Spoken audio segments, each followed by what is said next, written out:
every leader needs a mentor. And the man I have today with me is a true leader of all leaders. He's not only a mentor to me, but thousands of other people. He's a mentor to some of the greatest names in the personal development space and some of the greatest, largest businesses out there. He helps them scale. He helps mentor their leadership teams. And not only that, he's an epic human. He has taught me so much about the quality of relationships and the quality of family. Randy Garn, welcome to the show. Emily, what is going on? What is going on? I'm so excited to be here. I love it. I'm so excited to have you. Like, you have blessed my life so much. I just have to tell you right off the bat, not going to cry, but you truly, truly have. And I just want you to know, like, as we dive in, when I'm out there in the world, when I have people sitting on this couch, so many people know your name. Not only know your name, but you've impacted so many people. You've helped people think bigger. You've helped scale businesses. And you're kind of like this man behind the scenes, but you make such an impact. And where the heck did this start? Like, I truly want to know, because I mean, you're backstage at the largest events in the world. Like, you have a part in so many people's lives. Like, where did this even begin for you? Wow, that's a good question. Where it began, I believe it began when I was about 15 years old. So there's a thing when you're between 11 and 15, it's kind of the age of impact. It's actually where you're going to be you get a lot of your characteristics as you're growing up. I remember driving out to the ranch. My dad was a high school football coach and he was a rancher. And we would get in the truck and it was about a 30-minute drive. We'd listen to Jim Rome and Dennis Waitley and Zig Ziglar and, The Greatest Secret by Earl Nightingale. I remember when sitting there, I was like, that's what he wanted my brain to get ingrained with. So I've been in human performance and high performance my whole entire life, even when I was young. And I remember when I was 15, I was having a really hard time with my friends and I could have went one way or the other. I'm sitting in the white Dodge Dually 4-door truck, probably 1975, vinyl seats, and I'm listening to Dennis Waitley talk about impact and talk about making a difference. And I said, one day I'm going to actually become a really, really amazing coach and a mentor. My dad was a high school football coach. And I said, one day I'm going to work with them. And when I was 23 years old, that was when I was 15 years old. When I was 23 years old, I flew out to Nightingale County. We started our first company and we signed a contract with them when I was that young.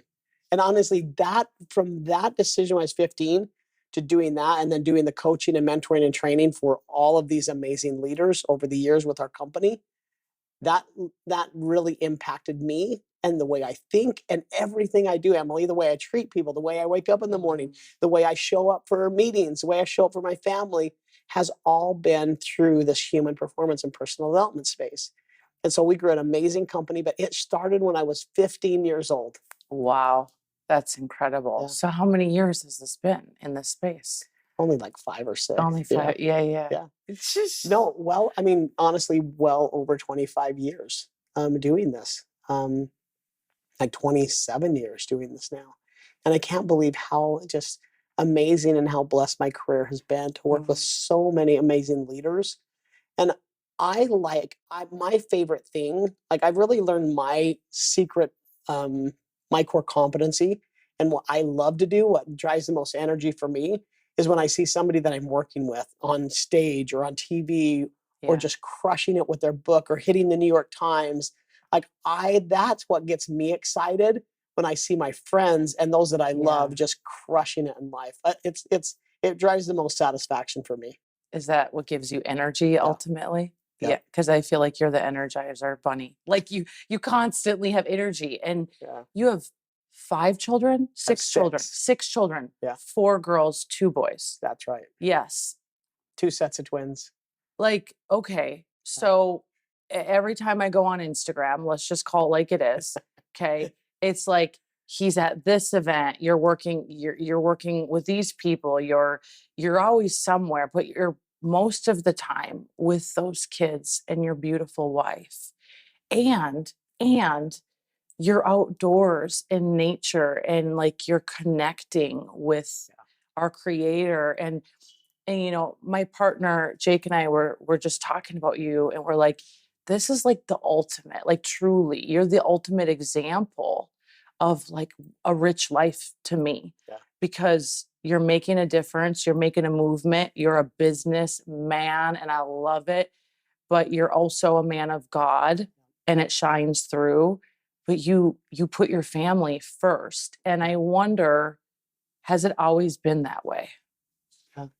No, that's a great question. And it has been that way, but not as, like levels of importance. Like we go through different seasons in our lives, right? Yeah. And so I think I've always tried to do this in order. God first, then my beautiful wife. She's amazing. And then my 6 kids are so fun. I've got 2 sets of twins, and it's just bananas. And then it's my business partners and my deep, meaningful relationships. And those people that I do life with. It's like, dude, I only work with people that I love, like, and respect, period. And so I think as I've gotten older and like I've seen friends, go different directions. And one of the things the book that we wrote was called Prosper. And I did a lot of research on the term prosperity and the term prosper, which is the balance between money, happiness, and sustainability. Because we all know people that are happy that don't have any money. Totally. We all know people that are doing so well financially that are miserable. Totally. And then the third-legged stool of that is this prosperity. So it's like those combination that it's multidimensional, because it's not about building all this wealth and then sitting on a pile of gold that nobody likes you. Right. So I dedicated my life to really, what does it mean to live a prosper, but in that prosper realm, and we call it the prosper zone. And it's a really rich, balanced life. And for me, priorities are definitely God, my family, and my business partners. And then the money and the income, I can't stop people from now wanting to work with me. It's just like, I have to be very, very conscious now with my time and who I work with. Yeah. Because I do know if you do those things in that order, you can't help but not be successful. I've noticed that with you. I feel like your partners are your friends and they're kind of like your family. And I feel like there's so many people, and I've even gone through it, of like climbing the ranks, right?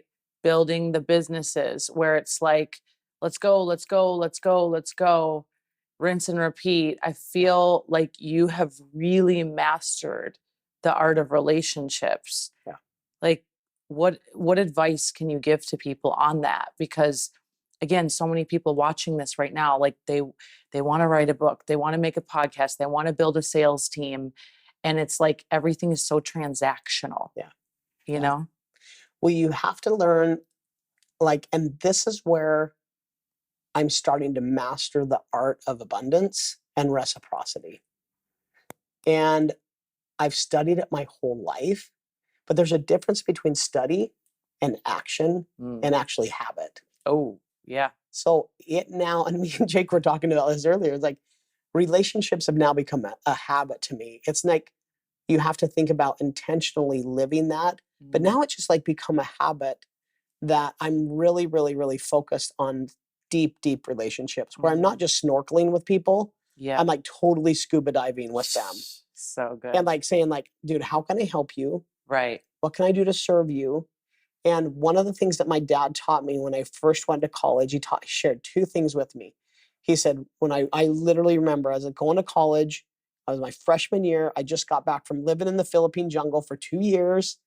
And I remember getting ready. I got home in December and I had a few weeks before I go to college.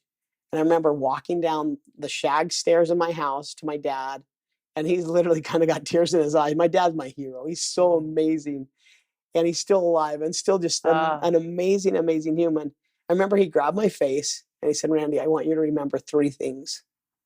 He said, Randy, I want you, 1, remember that people are more important than things. And then he said, 2, that if you don't have your own goals, someone else will use you for theirs. Wow. And then he said, 3, learn to do as much as you can for as many people as you can, as often as you can. And I remember writing those things down. I was like, and at that young age, I was like, you know what? All right, now I'm going to go off to college. And I wrote down in my journal that night. And I remember writing those 3 things down. I said, I'm going to live my life this way. So if you think about relationships, a lot of times we get hurt Yeah, because we have an expectation. truly. And so I used to have expectations. I used to be very transactional. I used to be like, learn to give to get. Yeah, Now, guess what I do? you give. I give to give. Yeah, give to give. I give to give. And that's how you live the law of reciprocity. Oh, Again, do as much as you can for as many people as you can, as often as you can, and expect nothing in return. And that's why I don't have any anger in my heart, because I have 0 expectations. that's right. And now I things are just flowing and coming, and you can't, all of a sudden you can't stop it. I put God first, right? Put God first, and everything else Yeah. will fall into place. Amen. So This is such growth. it's what I'm trying to do every day. This And is, I'm not perfect, yeah. but I'm trying. I'm intentionally trying to live that way. Oh, I feel it. And I'm trying to get to your level, and I'm going to work on that. But I feel even in my own career, I've had a tremendous shift. Even when I made this show, Yeah. So many people are like, what's the plan? What's the business plan? What's the sponsored ads? What's the, this is during COVID. Yeah. And I was like, I just want to turn on the mic and like share my wisdom. Yeah. I just want to share. Yeah. And same with like social, building the brand. I'm like, I just want to give. Yeah. Like, I just want to give. And I know that the right people will come into my life that I can serve, that I can do business with. But it's such a different space to be in that space versus like, what can I get? What can I get? What can I get? Yeah. And do you believe like, is having this attitude, is that how you have gained some of the top business partnerships in the world? I don't even know if we can say these people's names, so I'm not saying their names, but Yeah. like the books we've all probably read, and like these are some of your best friends, and you help counsel them. Yeah. Like, how did you, because so many people are like, I want to land that first big guest, that first big break. Was it just like one door that opened and then you did a good job and then it's word of mouth, or like? I think a lot of it has been word of mouth. And you need to always remember this too. It's not who you know, it's who knows you and what they think about you and what they say about you when you're not there. Wow. That's the most important thing. Yeah. What is your personal brand? What is your logo? What is when people say, hey, do you know Randy? Do you know Emily? Do you know F to the O to the R to the D, because she's the bomb? Yeah. Right? It's like, what is that? What is that trust, and what is that relationship? And I always say, like, if people like you, they'll listen to you. If they trust you, they'll buy from you. Yeah. But if they have an experience with you, they'll never leave you. Oh. But there's a 4th level.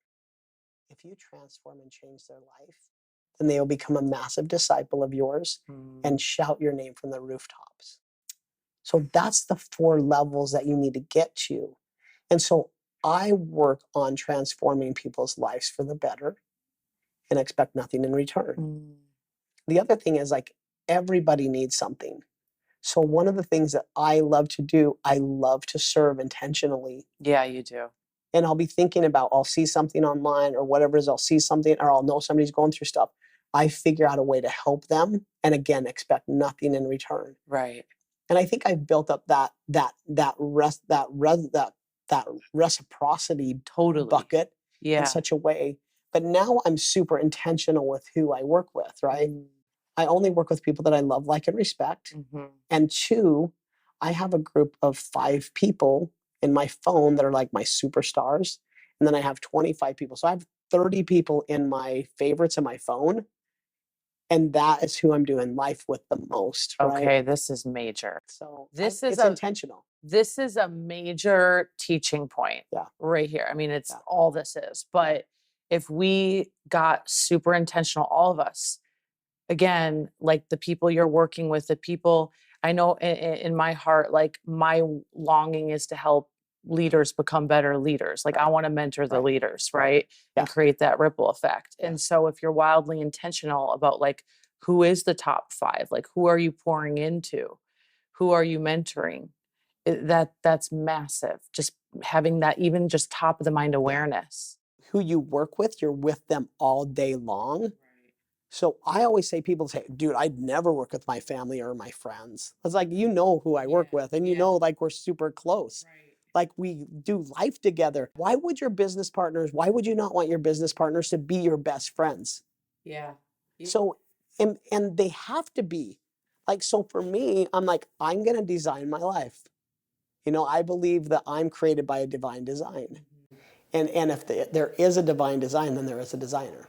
And so I choose design who I work with. So I think that too many people just will work with people for the money, and they don't think about the damage that comes because they don't like their job. They are not happy. The income may be there. So I'm just challenging people to ensure that whoever you're working with, that there's trust, you're committed to excellence, you do your best, and you care and love each other. Oh, this is so solid, because so many people, including myself, you know, have gone through employees. It's hard to find someone. It's like you hear words like, oh, I need to have boundaries. And of course you do. But I think it's like, if you're hiring an assistant, if you're hiring an executive assistant, a manager, a marketing manager, or even if you're like, hey, let's build a business together, why wouldn't you break bread together? Why wouldn't you get to know their life? Why wouldn't you go deeper with them? You know, this is where I see tons of attrition happening. This is where you see the fallout. This is where, even when I mentor like sales teams, right? When people bring in new builders as fast as they lose them, it's like there's no place to build the relationship. And I see this time and time again. In fact, if I sit here, because Emily, they look at people.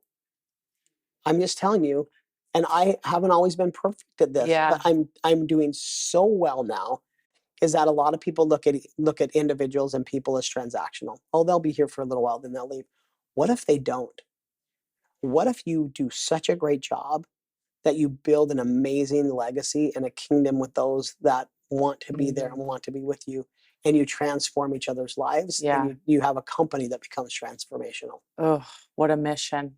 What a vision. So my question for you is, because I know what the person's thinking listening to this while they're driving right now. They're like, okay, I love that idea, but what happens when now we're too good of friends and maybe I'm their boss and they're coming to me for things? Like, I look at a man like you, and I don't use the word busy. I use the word productive, because you are wildly intentional and you are productive.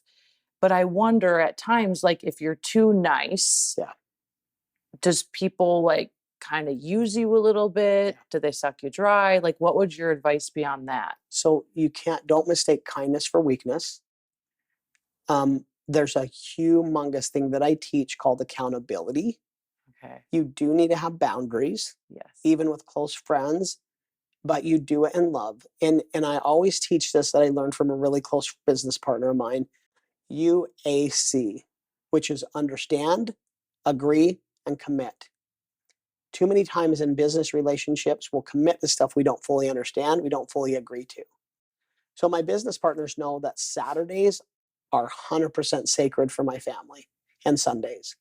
So 2 days out of the week, they know that I will work on stuff if I need to, but they know that I'm going to take Jack and Max skiing. We're going to be fishing. We're going to go hiking. They know that. And I know what they're doing. So we have full understanding, and we commit to each other. That's great. And so there's a big thing within relationships, is understand, agree, and commit. If you do that really well, then there aren't any issues. Because what happens in relationships is, if there's the unknown and lack of clarity, then there's a lack of trust. Amen to this. And so if you're not super clear, so I try to be as clear and concise as I can in my communications. And one of the books that I really love is, another good friend of mine is Ken Blanchard, the 1 Minute Manager. Yes. There's another great book called High Performing Habits by Brendon Burchard. It's the number one thing, seek clarity, right? Seek clarity and then generate energy and then like increase productivity, Yep. demonstrate courage. Yep. So you have to, in relationships, the thing is that happens in exactly what you're saying. Somebody's like, that seems too utopia. That seems like unachievable. It's actually not.